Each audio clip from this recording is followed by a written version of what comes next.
Hi friends, a very good article by Swaminathan Nair in Times of India dated August 28. The article and the rail budget run railways on commercial lines. That's what Swaminathan Nair says.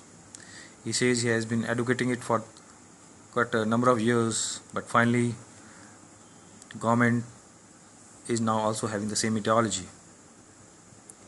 He is happy to say that in 2017 there may not be any railway budget.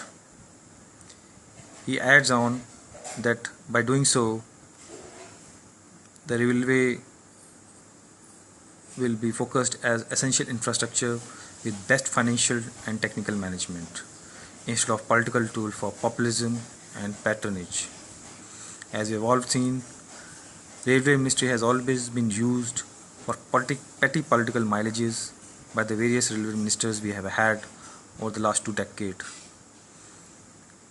Like, not to name, we have all seen from Lalu Yadav till Mamata Banerjee.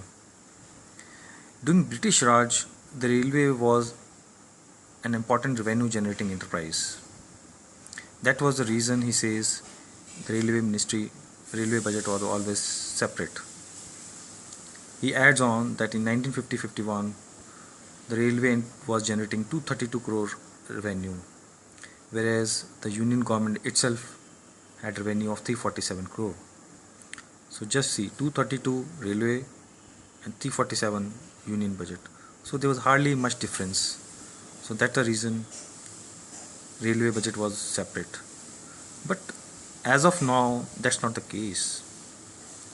Right now, railways are generating a revenue of 1.84 lakh crore, whereas if you see other public sector units like Indian Oil Corporation, which is generating a revenue of 4.49 lakh crore, and similarly State Bank of India 2.07 lakh crore.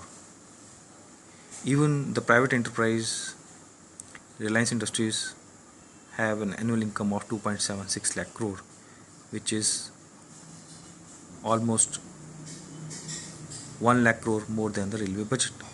So there is no point in having a separate rail budget. Now he further adds on that corporatization of the Indian Railway will be better. The railway already have 14 corporations, among which Container Corporation of India is doing a wonderful job. It's already a blue chip company listed in the stock market. Corporatizing will also help in getting finance. Railway will be able to raise commercial loans. So there are many advantages. Similarly, on the lines of Airport Authority of India, we can create a railway corporation, railway platform corporation or something like that, which can manage all the railway platforms or stations. That's my idea. Now, coming on to the article, he says back in 1992, a report of the Asian Development Bank estimated that railway had 500,000 excess workers. That's pretty huge. These were never trimmed since trade unions objected and politicians used the railways to provide jobs to their constituents. He further says in 1980s, the railway minister Abdul Ghani Khan Chaudhary became famous for treating jobs and contracts as political tools. Ram Vilas Paswan, who was the railway minister, also turned his own constituency, Hajipur, into zonal railway headquarters. Even Mamata Banerjee announced several new passenger trains in her own state. Even Sonia Gandhi used railway ministry for her own political mileage and converted their family constituency Raebareli into manufacturing the rail coach factory.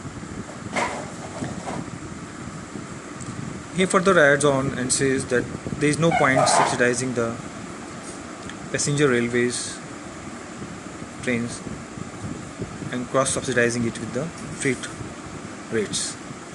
So already freight rates are very high in India, and that's the reason we can see China having